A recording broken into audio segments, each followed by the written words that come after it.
Yo, what is good, my anime people? What is good? Log Horizon, man. Y'all be sleeping. Y'all really be sleeping. Log Horizon is by far going to only get better from here on out. And with the interesting outcomes that we get in this week's episode, it's pretty clear that Crusty is just about that action. Crusty is someone that's always going to be fighting, and I think that's been my favorite aspect about his character, right? Him fighting, him finding out ways to beat whatever it is he wants to beat with his will has always been what I admired about him. But also, we learn more about his upbringing and just clearly how he carries himself, why he carries himself a certain way, and the whole talking about if you're about to lose something and it doesn't make you angry, then it's not something you're willing to fight for, or along those lines. And it's pretty obvious when he brings up DDD that is something that he really doesn't want to lose. Uh, he doesn't want to be away from. And because of it, we're looking at him pretty much fighting some ginormous beast god who was capable of just sprinkling down some geniuses or just high level, ridiculously broken opponents.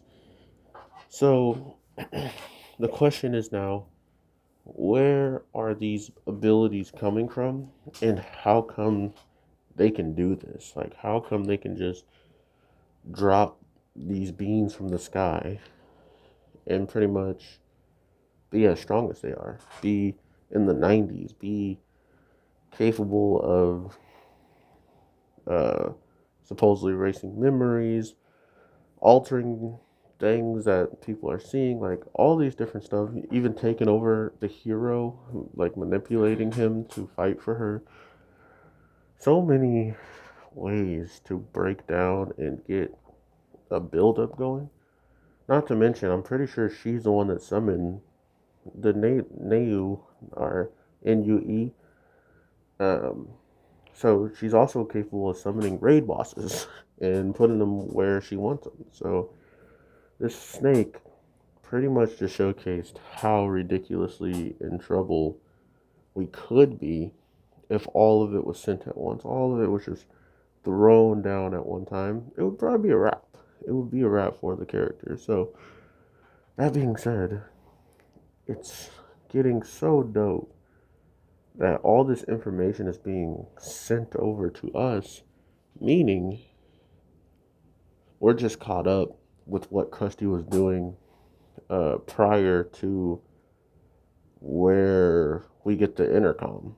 We get the intercom from Krusty, and we find out he's with the girl from the other server, which I was very surprised throughout the fight that this wolf that A saved Krusty supposedly when he was like falling from the sky, and B was the arm of his soldier. So once it actually was released from the form it was in, the wolf, it wound up releasing the memory that she shared with him and pretty much telling him to be greedy and to, want a lot more than he's even been getting or asking for. So it's one of those things where his greediness is going to still lead to the group and DDD growing from it because that's the only thing he's actually worried about in this point.